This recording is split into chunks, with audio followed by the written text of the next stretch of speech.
फिर अब की तुम साड़ी पहनोगे, घूंघट काढ़ोगे, इसलिए इनको सताना मत। और जो स्त्री अपने पति को बहुत दुख देती है, हर तरह से प्रताड़ित करती है, वो फिर अगले जन्म में खुद पति बनेगी और उसकी पत्नी जो है वो पति की आत्मा पत्नी बनकर आएगी। और फिर ऐसा पत्नी वो बनकर आएगी सुपर्णखा जैसी, अपने पत्नी को रगड़ के चटनी बना देगी, पति को खूब परेशान करेगी। इसलिए एक दूसरे को दुख भी मत दीजिए, क्योंकि दुख जिसको तुम देते हो ना, वो दुख अपने लिए ही तैयार कर रहे हो, वो अपने लिए इंतजाम हो रहा है। कुछ इस जन्म में, कुछ अगले जन्म में सब भोगना पड़ेगा। मृत्यु प्राणान हरत धर्माचर्यम असूया। और विदुर जी कहते हैं कि हे राजन, दोष देखने की आदत मनुष्य के धार्मिक आचरणों को खत्म कर देती है। यदि आप अपने माता पिता में दोष देखोगे तो आप पुत्र धर्म नहीं निभा सकोगे। यदि आप गुरु में दोष ही दोष देखोगे तो आप शिष्य धर्म नहीं निभा पाओगे। आपको शिष्य में दोष ही दोष दिखेंगे तो गुरु धर्म नहीं निभा पाओगे। आपको पुत्र में सब अवगुण ही अवगुण दिखेंगे तो आप माता पिता का धर्म नहीं निभा पाओगे। गुण भी देखिए उनके कि गुण क्या है। अपनी पत्नी के गुणों को देखो, पति के गुणों को देखो, पुत्र के गुणों को देखो, माता पिता के गुणों को देखो, गुरु के गुणों को देखो। जब तुम किसी के गुणों को देखते हो तब क्या होता है, उससे तुम्हारा प्रेम बढ़ना शुरू हो जाता है। जब तुम किसी के दोषों को देखते हो तो उससे द्वेष बढ़ना शुरू हो जाता है, नफरत शुरू हो जाती है, दूरियां होने लग जाती है। और याद रखना, इस दुनिया में जो द्वेष भाव से जीवन जीता है उसको बहुत दुख मिलता है।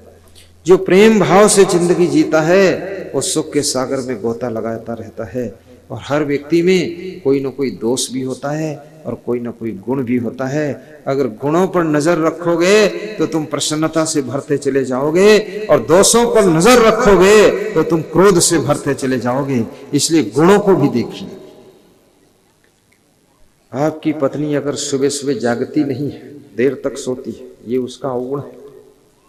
लेकिन जब जागती है तो दौड़ दौड़ कर काम करती है, ये उसका गुण है। भोजन अच्छा बनाती, ये गुण है उसका, इसको भी देखो। झाड़ू अच्छा लगाती, इसको भी देखो। कपड़े ठीक से धोती, इसको भी देखो। थोड़ा पैसे ज्यादा खर्च करती फैशन पर, इस पर भी ध्यान तो देना है, लेकिन थोड़ा कम देखो, कोई बात नहीं। तुम ये सोच लो कि अगर जितना ये काम करती, इतना काम करने के लिए मैं नौकरानी रखूं तो 50,000 रुपये महीने लेगी, और ये तो 2,000 महीने में फैशन कर लेती, बात खत्म हो जाती। सस्ता सौदा है, क्योंकि झाड़ू लगाने वाला रखो तो 5,000 रुपये महीने लेगा, कपड़े धोने वाला भी 3,000 महीने लेगा, और बर्तन धोने वाला वो भी 3-4 हजार महीने लेगा, और भोजन बनाने वाला वो भी 2-5 हजार महीने लेगा, और बच्चों का लालन पालन करने वाला वो भी 2-5 हजार महीने लेगा, और फिर पूरे घर का मैनेजमेंट करने वाला 20,000 महीने लेगा, फिर जानवरों को खेत में भी काम करने वाला वो भी 2-5 हजार महीने लेगा। तो ये कुल मिलाकर के इनका वेतन तो 30-40 हजार महीने बन रहा है। लेकिन 2-3 हजार रुपये महीने में ये खर्च करती है, तो तुम मुस्कुराना और सोचना सस्ता कर्मचारी मिला है, कोई बात नहीं करने तो, ऐसा सोच लेना। क्योंकि इसका हिसाब आपको लगाना पड़ेगा। यदि नहीं लगाओगे तो तुम्हें गुस्सा बहुत आ जाएगी। गुणों को देखने से प्रेम बढ़ता है। मृत्यु प्राणान हरत धर्माचर्यम असूया कामा ह्रिया हरति। और जिस मनुष्य के अंदर काम वासना प्रचंड है तो उसकी लज्जा खत्म हो जाती है, शर्म नहीं रहती, वो बेशर्म हो जाता है और बेशर्मी के काम करता है। इसलिए अपने काम को नियंत्रण में रखिए। व्रतम आहारी सेवा, और नीच पुरुषों की सेवा करने से अपना सदाचार नष्ट हो जाता है। इसलिए पवित्र पुरुषों की सेवा करो,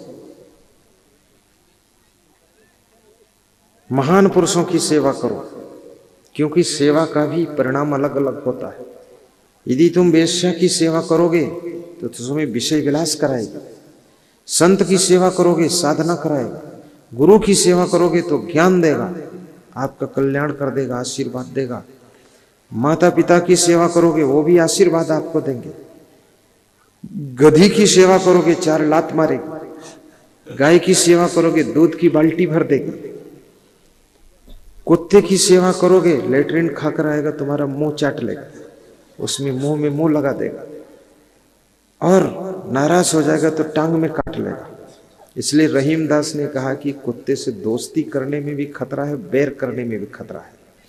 रहीमन ओछे नरन से तजो बैर प्रीत, काटे चाटे स्वान के दो भांत विपरीत। कुत्ता काट ले तो फिर इंजेक्शन लगवाना पड़ेगा, जहर चढ़ेगा, और चाट ले तो मुंह धोना पड़ेगा क्योंकि लेटरिन उसके मुंह में लगी है। तो कुत्ते का चाटना और काटना दोनों खतरनाक है। लेकिन बहुत से लोग कुत्ते से बहुत प्रेम रखते हैं। अपने माँ बाप को तो चाय नहीं देते, लेकिन कुत्ते को दूध और बिस्कुट पिलाते खिलाते हैं। और माँ बाप को हाथ पकड़ करके उठाते नहीं हैं, पर कुत्ते को कंधे पर लाद कर ले जाते हैं। कोई जन्म का कुत्ता भी उनका खास रिश्तेदार है। कुछ कर्म का बदला बाकी रह गया तो कुत्ता बनकर आया है, फिर भी वो लादे लादे घूम रहे हैं। कुत्तों को तो स्वतंत्र घूमने दो, उनके चक्कर में तुम मत पड़ो। चिड़िया को पिंजड़े में बंद करके परेशान मत करो, उड़ने दो, जाने दो, स्वतंत्र रहने दो। आपको पालना है तो माता पिता का पालन पोषण कीजिए, अपने बच्चों का पालन पोषण कीजिए, संत गुरु का पालन पोषण कीजिए, अनाथ बच्चों का पालन पोषण कीजिए, गौ माता की सेवा कीजिए। और यदि आपको सेवा ही करना है तो मंदिर में जाकर के भी सेवा कर दीजिए, सत्संग मंडप में जाकर के सेवा कर दीजिए। सेवा करना है तो किसी गरीब की सेवा कर दीजिए, सेवा करना है तो किसी गरीब की कन्या के विवाह में 10-20 हजार की मदद कर दीजिए। सेवा करने के लिए बहुत सारे द्वार खुले हुए हैं, उनकी सेवा करिए, उससे उनका उद्धार होगा।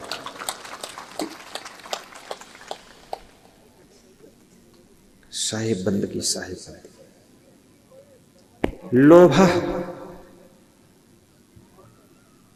क्रोधा श्रियम हरति, और क्रोध करने से लक्ष्मी दूर हो जाती है।